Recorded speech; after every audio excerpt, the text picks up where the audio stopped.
జయశంకర్ ఒక కొండా లక్ష్మణ్ బాబుచో తెలంగాణ జాతిపితలు అవుతారు తప్పితే తెలంగాణను జలగల్లాక పట్టి పీడించుకున్నవాడు తెలంగాణ ప్రజల రక్తం దాగినోడు ఎవడు జాతిపిత కాడు. ప్రొఫెసర్ జయశంకర్ గారు ఊరిని రెవెన్యూ విలేజ్ చేయకుండా అవమానించిన చరిత్ర మీదైతే ఆ రెవెన్యూ విలేజ్ చేసిన చరిత్ర మాది. కాళోజీ కళాక్షేత్రాన్ని పూర్తి చేసిన చరిత్ర మీదైతే 10 ఏళ్ళు పడవ పెట్టిన చరిత్ర మీది. అందుకే మిత్రులారా, ఈరోజు తెలంగాణ సమాజం అంతా ఆలోచన చేయాలి. ఆనాడు తెలంగాణ ఉద్యమం చేసినాను, ఉద్యమంలో ముందు భాగానే నిలబడ్డాను. ఒక్కసారి కాదు 2 సార్లు తెలంగాణ రాష్ట్రానికి ముఖ్యమంత్రిగా చేసింది. 10 ఏళ్లలో దాదాపుగా నేను అసెంబ్లీలో మళ్ళా లెక్కలు చెప్తా. 20 లక్షల కోట్లు చంద్రశేఖరరావు గారి చేతిలోకి వచ్చినాయి. ఈ 20 లక్షల కోట్లు ఎక్కడికి పోయినాయని నేను అడుగుతున్నా. ఇవాళ నేను చెప్పదలుచుకున్న చంద్రశేఖరరావు గారు చేసిన అప్పుల కోసం నేను కట్టింది 1,53,000 కోట్లు బ్యాంకులకు అసలు మిత్తి పేరు మీద నేను కట్టిన.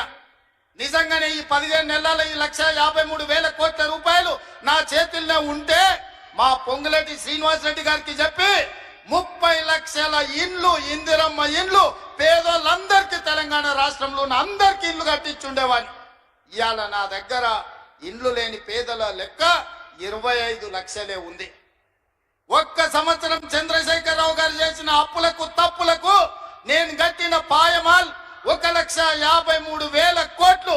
ఈ 15 నెలల ఈ 1,53,000 కోట్లు నా దగ్గరనే ఉంటే 30 లక్షల పేదోళ్లకు 5 లక్షల లెక్కన ఇందిరమ్మ ఇల్లు కట్టించి రాష్ట్రంలో ఇల్లు లేని పేదోళ్ళు లేకుండా 100% పేదలకు ఇల్లు కట్టించటోని.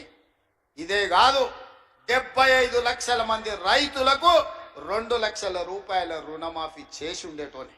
ఒక్క సంవత్సరమే చంద్రశేఖరరావు చేసిన పాపాలకు నేను కట్టిన పాయమాల్ 1,53,000 కోట్లు. ఇది పాపాల పుట్టలాగా పెరిగిపోతుంది. ఆలోచన చేయండి మిత్రులారా.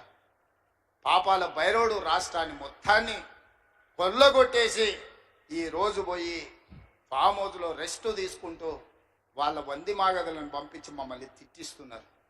ఇది ఈరోజు తెలంగాణ రాష్ట్రంలో ఉన్న పరిస్థితి. అందుకే మా ఆడబిడ్డల నుంచి మా నిరుద్యోగ యువకుల వరకు, మా రైతుల నుంచి మా కార్మికుల వరకు నేను ఒక్క మాట చెప్పదలుచుకున్నా. ఖచ్చితంగా ఈ రాష్ట్రాన్ని అభివృద్ధి పదం వైపు నడిపించే బాధ్యత మాది. తెలంగాణ రాష్ట్రంలో జరుగుతున్న తప్పులను ఉన్నది ఉన్నట్టుగా మీకు వివరిస్తా. లేని అబద్ధాలను నేను చెప్పను. లేని ఆదాయాన్ని అరచేతిలో వైకుంఠం చూపించను. అరచేతిలో బెల్లం పెట్టి మోచేతి నాకండి అనే అబద్ధాలు నేను చెప్పను. ఉన్న లెక్కలన్నీ అసెంబ్లీలో చెప్తా. రాష్ట్రానికి వస్తున్న ఆదాయం ఎంత, ఆ ఆదాయాన్ని ఎలా సంక్షేమానికి అభివృద్ధికి వాడాలో మీ సూచనలు తీసుకొని ముందుకు వెళ్తా. ఇలా కష్టం వచ్చినప్పుడు మీతో కాకపోతే ఎవరితో చెప్పుకుంటామని నేను అడుగుతున్నా. ఇలా తెలంగాణ రాష్ట్రం అప్పుల ఊబిలో కూరుకుపోయింది. ఆయన గారు చేసిన అప్పులకు 88,000 కోట్ల అస్సలు కట్టిన, 64,000 కోట్ల మిత్తి కట్టిన 1,53,000 కోట్లు 15 నెలల్లో కట్టాల్సిన పరిస్థితి వచ్చిందంటే ఎంత దారుణమైన పరిస్థితి తెలంగాణ రాష్ట్రం ఉందో మీరు ఆలోచన చేయండి. తండ్రి కొడుకులు అంటారు అప్పులుంటే బయటకు చెప్తారా, మళ్ళీ అప్పు ఎట్లా పుడుతుందని.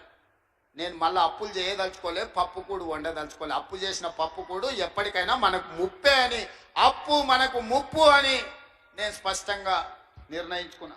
అందుకే కూడ తీసుకొని తెలంగాణ రాష్ట్ర ఆదాయం పెంచుకొని ఆదాయాన్ని పెంచాలి, పేదలకి పంచాలి అన్న ఆలోచనతోని రాష్ట్ర ప్రభుత్వాన్ని ముందుకు నడిపించదలుచుకున్నాం.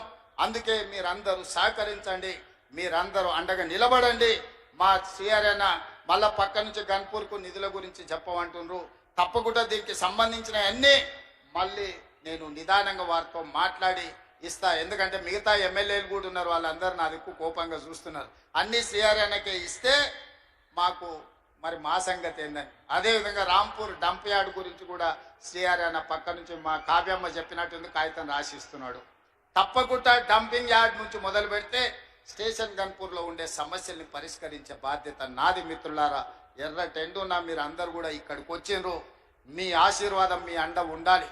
10 ఏళ్ళు ఏలినోళ్ళు 10 నెలలకే మమ్మల్ని దిగిపోమంటారు. 5 ఏళ్ల కోసం కదా కుర్చీ ఇచ్చింది మీరు. ఇవాళ ప్రభుత్వ ఉద్యోగం ఇస్తే 35 ఏళ్ళు ఉద్యోగం ఉంటుంది అంటారు. 2 ఏళ్ళకే తీసేస్తే పోతుందా? చంద్రశేఖరరావు డెఫినెట్గా దుఃఖం ఉంటుంది, వాళ్ళ కుటుంబానికి బాధ ఉంటుంది. ఎందుకంటే ఆ కుర్చీలో ఉంటే వాళ్ళు మళ్ళా దోసుకోవడానికి అవకాశం ఉండే అని వాళ్ళు ఆలోచన చేస్తున్నారు. అందుకే మిత్రులారా, ఈ రోజు ఈ తెలంగాణ రాష్ట్రాన్ని అభివృద్ధి పదం వైపు నడిపించుకునే బాధ్యత మనది. ఈ తెలంగాణ రాష్ట్రాన్ని పునర్నిర్మించుకొని మన భవిష్యత్ తరాల కోసము ఆదర్శంగా నిలబడే విధంగా తెలంగాణ రాష్ట్రాన్ని ముందుకు తీసుకువెళ్దాం. మీరందరూ అండగా నిలబడండి. మీకు దాచిపెట్టేది ఏమీ లేదు. ఉన్నది ఉన్నట్టు అసెంబ్లీలో మళ్ళీ చెప్తాను. నిన్న కొంత చెప్పిన, గవర్నర్ గారు ప్రసంగంలో సగం చెప్పిన, ఈ రోజు ఇంటర్వెల్ మాత్రమే, విరామమే. మళ్ళా బడ్జెట్ పెట్టినాక 19-20 తారీఖులో మిగతా కథంతా మొత్తం చెప్తా. రాష్ట్రంలో ఉన్న కేసీఆర్ చేసిన పాపాల చిట్ట విప్పుతా. మీరందరూ వినండి. ఖచ్చితంగా తెలంగాణ రాష్ట్రాన్ని బాగు చేద్దాం. మనమే చేసుకోవాలి, మనమే నడుము బిగించాలి. మీరందరూ అండగా నిలబడాలి. ఇంత మంచి కార్యక్రమాన్ని ఏర్పాటు చేసి మిమ్మల్ని అందరినీ కలవడానికి ఒక అవకాశం కల్పించిన పెద్దలు కడియం శ్రీహరి గారికి, ఇన్ఛార్జ్ మినిస్టర్ పొంగులేటి శ్రీనివాస్ రెడ్డి గారికి, అదే విధంగా వేదిక మీద స్టేషన్ గన్పూర్ కాంగ్రెస్ పార్టీ నాయకులు, గ్రామ స్థాయి నాయకులు, మండల స్థాయి నాయకులు, నియోజకవర్గ స్థాయి నాయకులు, జిల్లా నాయకులందరూ కూడా వేదిక మీద ఉన్నారు. వాళ్ళందరి పేర్లు నేను తీసుకోలేకపోయినా పేరు పేరున వాళ్ళకి మనస్ఫూర్తిగా ధన్యవాదాలు తెలియజేస్తున్నా. మరీ ముఖ్యంగా మా ఆడబిడ్డలకు మిట్ట మధ్యాహ్నమైన ఎర్ర టెండ ఉన్నా అన్నం తినకుండా మీ సోదరిని ఆశీర్వదించడానికి కూర్చున్నందుకు మా ఆడబిడ్డలందరికీ కూడా ప్రత్యేకంగా ధన్యవాదాలు తెలియజేసి సెలవు తీసుకుంటున్నది. మిత్రులారా, జై హింద్, జై కాంగ్రెస్.